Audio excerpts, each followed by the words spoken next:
I've made more money than 18-year-old Sibu would ever think. They enjoyed that brand deal so much that they were like, here's a card. Okay, let's finish the biscuit. Just fix everything. Yeah, me too. Let's behave. We're in people's houses. We Not on our own. The drama. Can't say it's busy. The drama. Yolz channel. I'm so excited that I'm gonna be in a video with this. Okay. Hello honeys, it's Yolz and welcome back to my channel. Today I have Sibu Mpanza, Mr. Fresh Fade Nombandla. Just when I was about to cue Butle's intro, you just like we got Butle in the background. Boom, boom, boom.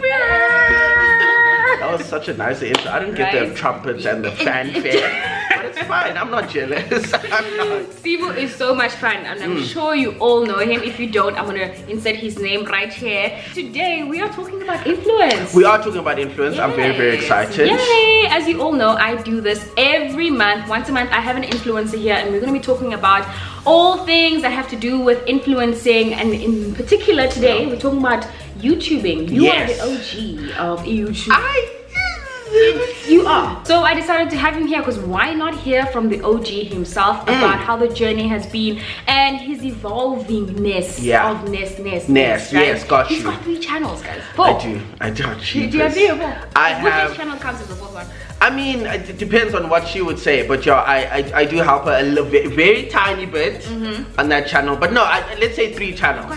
I've got three running channels. Okay, yes. Okay, cool. So before we get into this video, I need to say you have to comment down below. Let me know if you do know Sibu, and if you've got any questions regarding YouTube, go ahead and answer all of them. Ask if you know the answer there. Everything, let it happen in the comment section below. And of course, don't forget to subscribe to both our channel. Don't forget to give this video a massive thumbs up if you did enjoy it. Let us do the jingle first and then get into this video because we want the juice, we want the let's get into it. Hey there.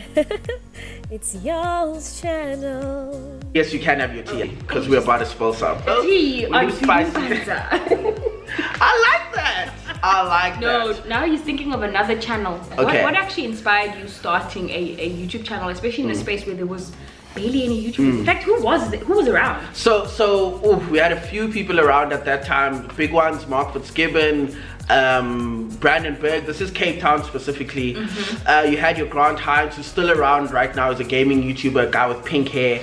Yes, exactly. And a few others. When I started YouTube, you'd be very surprised. Yeah, she was around at the time. Theodore? Theo was around because Casper had just moved to the UK. Yes, we are. You know when you call somebody Theo, you know they're friends. Because if I go Sibs, I'm going to Sibs' place. You know we're friends, right? No shame, yeah. I think she was my biggest collab. She had over 200,000 subscribers. 235 to be exact. She's still hectic. Around. Yeah, no, she's still around. I think she's just stopped. She stopped just a little bit, just to focus on herself and work. But yeah, there were a lot of people who had YouTube channels at the time. Surprisingly enough, I think when I started YouTube, I found. Let me surprise you. Yeah. I found a Facebook page with over 300 YouTubers. No, not 300. Promise you. There were different Facebook groups. You would be surprised. The thing is, a lot of those people, I don't want to say we were all doing it for the fun of it, but they weren't taking it seriously. It was just like I'm doing this, but I'm not doing this, but I'm doing this, like over 300. Literally, but those people. When was this? 2014, end of 2014. But like, a lot of us had like 50 subscribers, 10 subscribers. It wasn't what YouTube is today. And a lot of those people by the end of 2014 didn't. If we're talking about people who have, let's say 100 subscribers, let's say that's the mark for calling yourself a YouTuber. It isn't, but let's just say then there were very few. What was the biggest difference then versus now, besides the brands and us making money, but the community? Has it changed a lot since? I have a lot of opinions on the community. Please give it to us. People are starting it already, thinking of it as a business, which is fine. I just worry that people are going to break their own hearts. I think it also kills the fun out of it, doesn't it? Exactly. So a lot of people on Instagram always message me, Sibu, I saw you got a car from a brand. I saw you got this, and that. How do I do that too? And I'm like, what do you mean? They're like, how can I become a brand ambassador? How can I make a whole lot of money? And I go and I check out their channels to see if maybe there's anything we can work with, and you see that somebody started their channel 2 months ago. They have 3 videos out. They've barely been consistent. They haven't found their niche yet. Their videos are terrible, which is what your first video should be anyway, because you should be learning. My first videos were terrible.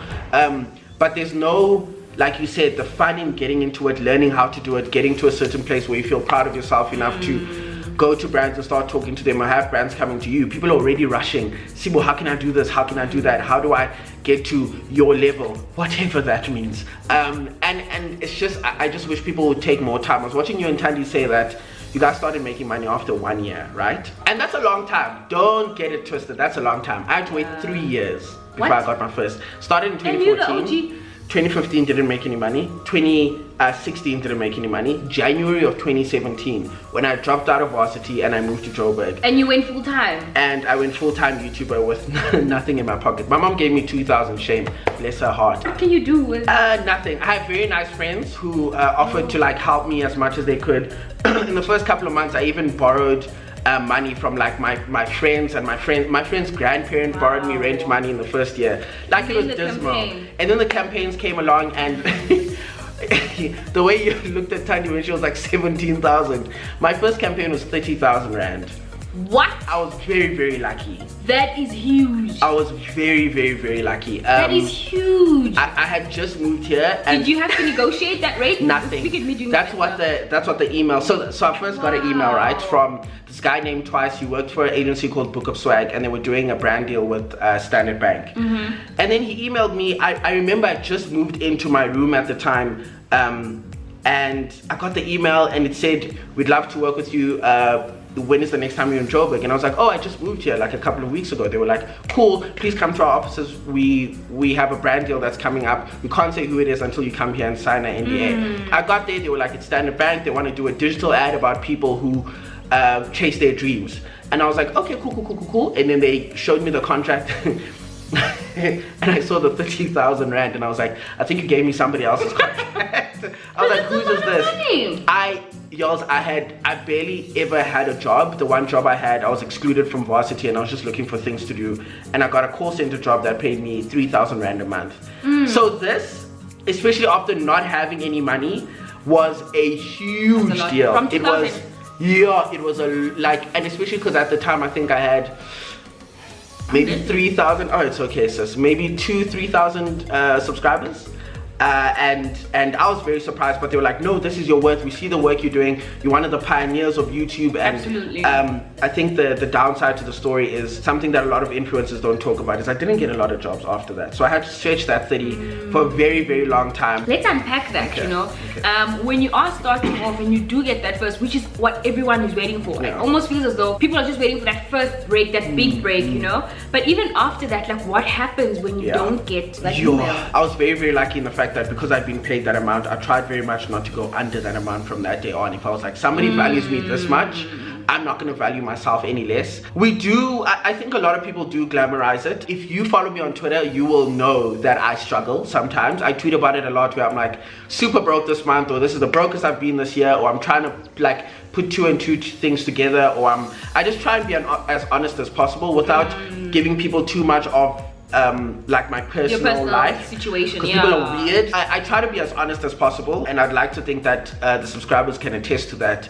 But at the same time, like, part of this job is aspirational living, and some things don't sell as much as other things do. I like to be honest, but at the same time, I am going to show you the best of the highlights, because that's what people like watching. Of course. You want to see the happy times. We want to see you traveling. We want to see your best moments. In fact, when you are traveling, people are saying, "Oh, why don't you vlog that? I hope you vlog that." They're not saying, "Hey, while you're chilling here on your couch, I hope you vlog it right now." Exactly. Thank you. I wanted to talk about the AdSense account. I get a lot of questions around, you know, do you actually make money? I only got to make my first 10K on AdSense last year, November. Have you ever made anything around 10,000, no. 14, 15? So I'll get a check of, so they send me like whenever it hits 1,000, well, $100. And I'll get that money once every, it's always a surprise. Really? It's always a surprise. I don't, see, that's the funny thing. I find that very weird. Is it just because it's so... That's it, you get views. You don't play. you get views. I've been very fortunate in the fact that, one, like you said, I've been around for a while. And you said this with Thandi, is numbers don't necessarily correlate to how much you're going to get paid. Absolutely. Or I have an apartment, a car, I live okay. I live very it's smash. I walked in here with my jaw like, on the floor. I was literally scraping it up. This is all YouTube money. This is all money I've made from having even the curtains. Listen, the curtains. You're so annoying. Like literally everything I've made is an extension of my YouTube channel, and very little of that has come from Google themselves. Wow. Literally, so basically what I was saying is exactly. So I don't get humongous views, but I get paid for the views that I do get. Trust is your currency, and I think people don't realize that. Exactly. In this game, if you do want to be part of it, and know a lot of people aspire to be part of it, trust is literally your currency. It is not about the views. And Sibu's right. You know, if somebody trusts me enough for me to be an expert opinion on natural hair, 100%. they are going to put their money behind that. So in the same breath, I suppose for you, it's this is proper. Yeah. Listen, I think my favorite part of YouTube, and I think a lot of my subscribers might be sad about this, is the business of YouTube. For me, that is the best part. I love just pitching. I love getting brands. I love collaborating with the brands and the campaigns, coming up with creative ways to mix my brand and another brand together to make something amazing. And I think a lot of what I've heard from people in agencies is that they hear about Sibu Mpanza and Sibu Mpanza's work and how it is to work with Sibu Mpanza, and that's why I get the work that I do, and that's why I've been so lucky. Like even with Suzuki, I got that brand deal with them, and then an extension, they enjoyed it so much.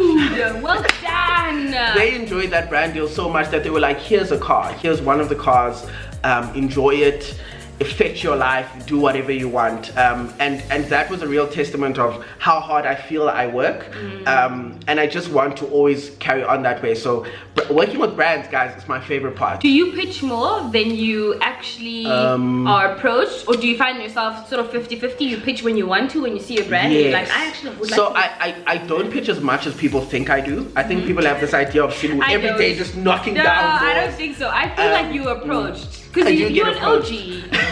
You are. I do get approached quite a lot, but I always make more money where I approach the brands. I've noticed that if they approach me, they already have an idea of how much they're going to pay me and how much the budget is. Literally. But if I come and I say, hey, I really like what you're doing, this is my idea for your brand and how we can collaborate with Sibu Mpanza, Mpanza, or Arcade, or another YouTuber that I really like. I manage some YouTubers, so I also help them with their business side of things. That's another. I help them with their business side so that they don't have to worry about that. And so I always make more money when I go pitch, because I have the idea of how much money I want to make. And I've made more money than 18-year-old Sibu would ever think. It's not a lot of money to a lot of people, especially people living in Johannesburg.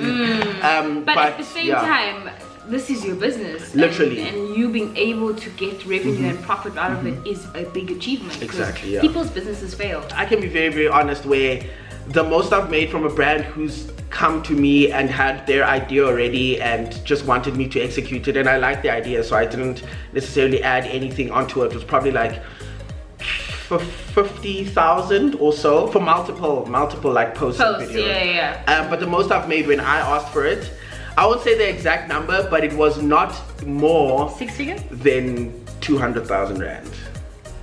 It was not more than 200,000. That's a lot. So yeah, it was. So obviously it was in the hundreds of something. Me, I'm doing my calculations now. It was a lot. Anyway, it was between 100 and 200. Awesome. So yeah, it's when you go in, puff up your chest and know your value and tell people that you know things better. Listen, when I go into a boardroom, I tell people I am the best at this. I always say that. Yeah. And here's the thing: if you, I'm gonna repeat myself. If you don't believe in your story, no one will. Nobody will. So if you don't go into that room being confident about what you're about to say, everyone is gonna literally make a joke out of what's coming out of your mouth, because you yourself don't buy it. How am I supposed to buy into something or commit to something that you're not committed to?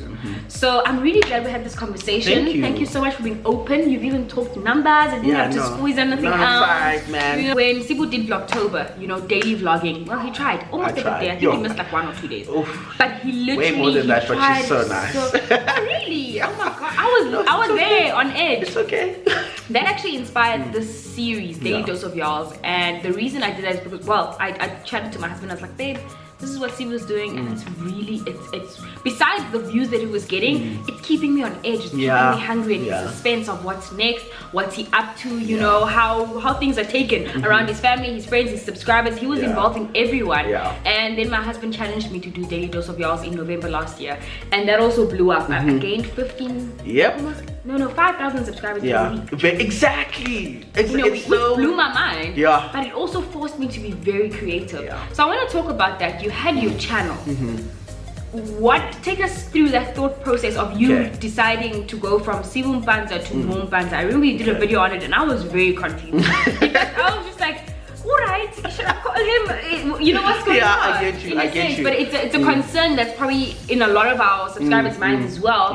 Because we want to know what's going on. So Mpoomy Ledwaba came out of, I really enjoy, as much as, so this is what I used to do, right? Primary is sitting down, talk to the camera, which I absolutely loved. I wanted to document as much as possible, and people wanted to see that. And I was very worried about having too much going on in my primary YouTube channel.